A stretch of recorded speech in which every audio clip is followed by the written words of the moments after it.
Olá, meus amigos, sou eu, professor Gessé Cortez, e você está assistindo a mais um Gramática Descomplicada. No programa de hoje, nós vamos ver a respeito do valor semântico do hífen.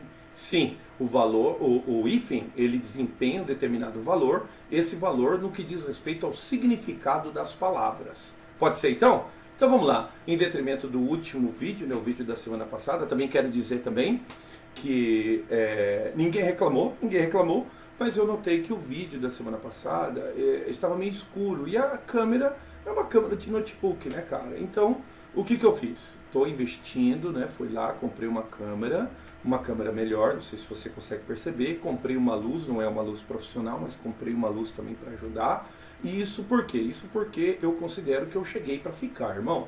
Esse é o Gramática Descomplicada, eu sou o professor Gessé Cortez, e hoje nós vamos ver a respeito do valor semântico do hífen. Assim, o vídeo da semana passada, que ficou um pouquinho escuro, tá? No caso, a minha imagem, tá bom? Mas o slide ficou top, ficou tudo legal. O vídeo fala a respeito do hífen entre prefixos, tá? Então hoje eu resolvi fazer aqui um hífen que fala a respeito do hífen que separa palavras, vocábulos, isso é, substantivos, advérbios, substantivos e numerais, etc. Tá bom? Vamos lá então? Vamos lá. O uso do hífen em alguns vocábulos. Necessariamente, o que você decora, mano? Bom, primeiro você tem que entender por que a gente usa o hífen. Não, você nunca teve essa dúvida? Mas por que tem que usar? Pasme você, o hífen não é um traço de separação. O hífen ele é um traço de união. Então, na verdade, o que acontece? Ele serve para unir as palavras, para que as palavras tenham, a partir de agora, um novo significado. Como assim, Gessé? Me acompanha aqui. O hífen é usado quando as palavras, ou conjunto de palavras, você vai ver que pode ser um conjunto de 4, 3 palavras, tá bom? Ganham significados específicos. Como assim? Por exemplo, uma coisa é eu redigir o documento e colocar assim no documento. Eu, Gessé Cortez, abaixo assinado, requeiro a certidão. Então notem que o abaixo assinado diz respeito a uma pessoa que vai assinar o documento logo abaixo, a fim de comprovar a sua veracidade. Entendeu? Essa palavra aqui, ela tem valor diferente do segundo exemplo. Todos assinaram o abaixo assinado. Notem que agora a palavra abaixo assinado ganha um valor diferente da palavra acionada anteriormente. No primeiro momento, ela tem o valor do quê? É uma pessoa que assina o documento abaixo. Então são palavras independentes, assim como a palavra que está aqui, requeiro, assim como o artigo a, assim como a palavra certidão. Agora, diferente, por exemplo, na hora que eu uso a palavra abaixo assinado, no valor daquela palavra, por exemplo, que agora tem o significado daquele documento que todo mundo assina. Todo mundo assina por quê? Porque nós vamos reivindicar alguma coisa. Para mostrar que várias pessoas reivindicaram, um monte de pessoas assinam aquele documento. Então aquele documento passa a se chamar abaixo assinado. Então são muitas as palavras assim, certo? Por exemplo, vamos supor que eu seja um artesão. E aí eu estou expondo os meus objetos de artesanato. E alguém pergunta para mim, você já experimentou participar de alguma feira? Sim, cara. Eu já estou na minha sexta-feira já. Então, ano passado eu participei da quinta-feira, esse ano foi já a sexta-feira já de artesanato. Notem, a palavra é sexta-feira, mas é porque eu coloquei o numeral ordinal em frente do substantivo feira. É um significado diferente, por exemplo, do quinto dia útil da semana. Então a semana tem o seu primeiro... A semana não começa na segunda-feira. A gente tem costume de dizer. O primeiro dia útil da semana é segunda-feira. Aí, ó, segunda-feira, terça-feira, quarta-feira, quinta-feira, sexta-feira. É o quinto dia útil da semana, que agora é um nome específico. Então ele ganhou um significado novo. Esse é o valor semântico que o hífen tem. Essas palavras estão separadas porque elas são independentes mesmo. Aqui o advérbio abaixo e aqui é quem vai assinar. Quem vai assinar? O Gessé Cortez vai assinar esse documento logo abaixo. Aqui não. Aqui é o substantivo abaixo assinado. Como eu dei como exemplo, o substantivo sexta-feira. Entendeu? E assim por diante. Por isso que a gente usa o hífen, tá? Basicamente, esse hífen, como é que você decora? Esse hífen não mudou. Notem, palavras como beija-flor, palavras como conta-gotas, palavra como para-brisas, palavra como pão duro, sexta-feira, porta-joia, são palavras que tinham hífen e permanecem, continuam com hífen. Já sei o que mudou. Bom, a reforma ortográfica diz o seguinte: contudo, algumas palavras não usam mais o hífen, pois a reforma ortográfica considera que perderam a noção de composição. Justamente essa noção que eu evoquei aqui para você anteriormente. São palavras que ganharam novos significados. Por exemplo, a palavra paraquedas. A palavra paraquedas agora é uma prática esportiva, é a prática do paraquedismo. E assim sucessivamente. Isso acontece com outras palavras também? Necessariamente não, mas a reforma ortográfica diz que essas palavras configuram uma determinada exceção.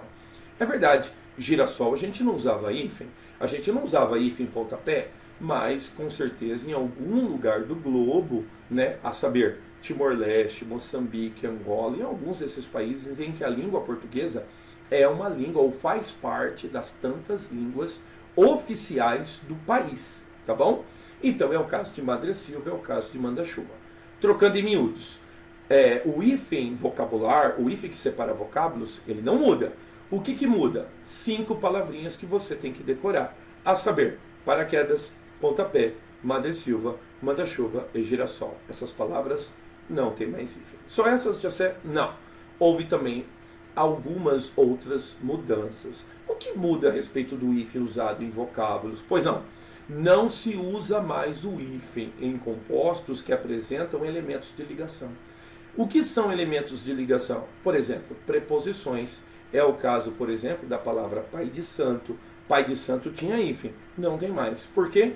Por causa da preposição, certo? É o que acontecia com pé de atleta, é o que acontecia com pão de açúcar, é o que acontecia com dia a dia. Quantos de vocês lembram que você tinha que decorar o jeito que escrevia dia a dia com hífen e o jeito que escrevia dia a dia sem hífen? Agora acabou. Como ele tem uma preposição no meio, dia a dia não tem mais hífen. Pé de galinha não tem mais hífen, pôr do sol. E assim tantas as palavras que são separadas por preposição, como mula sem cabeça e assim por diante. Ah, GC, ufa, só isso que eu decoro então? Ela tem separação por preposição, não tem mais hífen? Claro que não, meu amigo, tem mais uma regra. Na verdade, antes da regra, eu tenho uma exceção. Quais palavras configuram o grupo das exceções? Pois bem, então essas palavras, elas têm preposição no meio, mas elas continuam com hífen. Eu vou mostrar daqui a pouquinho para você que no concurso público elas são evocadas, tá bom? Então, por exemplo, é o caso de água de colônia, tá? Olha só, água de cheiro não tem hífen, mas água de colônia tem. Arco da Velha tem hífen, por quê? Porque é uma exceção. Cor de rosa. Cor de rosa tem hífen. Tá vendo aqui, ó? Pé de atleta não tem, mas pé de meia tem. Por quê, Gessé? Aí não adianta perguntar para mim. São exceções, tá bom? Tem um grupo que anda meio na berlinda, mas ele continua também com hífen, é o caso de mais que perfeito, ao desdará e a queima-roupa. Certo? Só isso, Gessé, como eu ia dizendo, ainda tem uma última regra. Diz o seguinte: as palavras que designam espécies de animais, tá? Espécies animais e botânicas, como, por exemplo, nome de plantas, nomes de frutos, nomes de raízes, nomes de sementes e, claro, aqui o nome de animais. Tenham ou não elemento de ligação, quer dizer, tendo preposição ou não, essas palavras permanecem com hífen. É o caso, por exemplo, de jacaré de papo amarelo. Então, pode ser jacaré do papo amarelo ou jacaré de papo amarelo, continua com hífen. Por que, Gessé? Porque é o nome do animal, é o nome do bicho. Cravo da Índia, por que tem hífen? Ele tem preposição, mas ele é uma espécie botânica, é o nome da semente, então ele permanece com hífen. Espada de São Jorge é o nome da folha, então folha continua com hífen. Por quê? Porque é uma espécie botânica. Espada de São Jorge.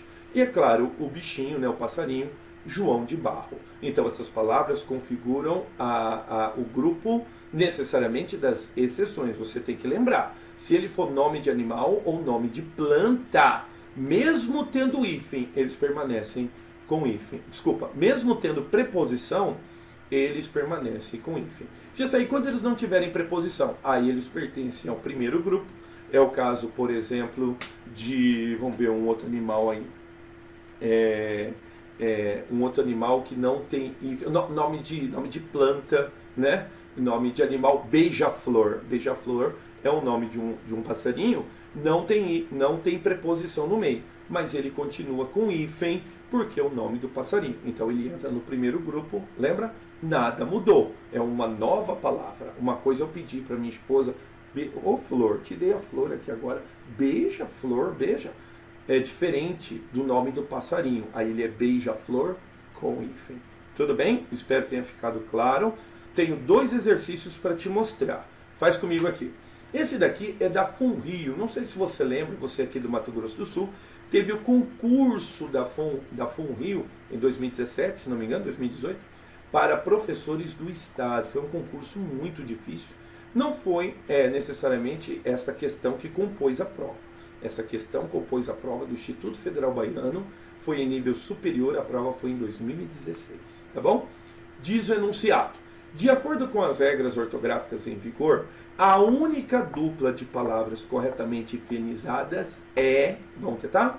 Arco-íris tem hífen. Por quê? Porque entra naquele primeiro grupo. É uma palavra que ganhou um novo significado, é o nome daquele arco, né? Aquele que a gente diz que tem dias de chuvas ou lugares que tem cachoeira, etc.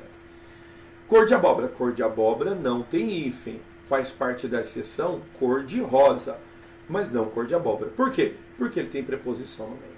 Cor de rosa, verdade, é com hífen, lembra? Faz parte do grupo das exceções. Mas bola de gude não está lá. Então está errado, tá? Zé Ninguém. Zé Ninguém é uma palavra que tem uma nova denotação. É aquela pessoa que é um zero à esquerda, é um Zé Ninguém. Então ela tinha hífen, continua com hífen. Opa! Arco da Velha faz parte do grupo das exceções. Você está vendo? Tem que ser decorado. A resposta correta, então, é a letra C. Bolha de sabão tem preposição no meio, não pode ter hífen. Água de colônia faz parte do grupo da exceção, tá certo? Opa! Água de cheiro não tem hífen. Maria vai com as outras, também não tem. Não é nome de bicho, né? Então não tem hífen, tá bom? Então fechou. O correto é a letra C. Agora vamos lá? Faz comigo aqui o exercício também da FUNRIO. Note como o enunciado é o mesmo, a prova foi feita no mesmo ano, só que o primeiro exercício do Instituto Federal Baiano, o segundo exercício do Instituto Federal do Pará. De acordo com as regras ortográficas em vigor, a única palavra, ou melhor, a única dupla de palavra corretamente hifenizada é bicho do pé. Tem hífen, colega? Tem, porque é o nome do bichinho, chamado bicho geográfico em alguns lugares, né? Então, por quê? Porque você pisa no lugar, tem lá o bichinho entra pela pele. É chamado bicho do pé. Correto com hífen. Agora, bicho do mato não é nome de bicho. É o nome da pessoa que supostamente não se dá bem na cidade. Então ele é chamado de bicho do mato, certo? É isso mesmo. Leão marinho está correto e lobo da Tasmânia tem hífen. Mas é o nome do bicho chamado lobo da Tasmânia, chamado também de diabo da Tasmânia. Correta a questão B. Cor de rosa tem hífen, por causa da exceção, mas cor de abóbora não. Maria Fumaça tem hífen, mas Maria vai com as outras não. João Bobo tem hífen, mas Pseudo Raiva faz parte inclusive do grupo dos prefixos, tá? Então lembra, se você não lembra, trata-se do vídeo da semana passada, eu vou deixar a descrição dele, o link aqui na descrição, tá bom? Você clica no link e aí você vai imediatamente para o vídeo da semana passada. Não assusta porque não dá para me ver direito, tá tudo escuro. Agora é uma nova vida com câmera nova. Por quê? Porque eu cheguei para ficar no online mesmo, Manão. Tá bom? Meu amigo, eu espero que você tenha gostado, tá? Eu sou o professor Gessé Cortez e você assistiu a mais um Gramática Descomplicada, tá bom? Não deixa de deixar. Ficou muito bom, né, cara? Deixa o seu like se você gostou. Se você não gostou, não tem importância. Pode colocar o seu dislike, não tem importância quanto a isso, tá? Se inscreva no canal para que você possa receber as atualizações, notícias a respeito de concurso público, tá bom? Mais uma vez, eu sou o professor Gessé Cortez e este foi mais um Gramática Descomplicada. Fui!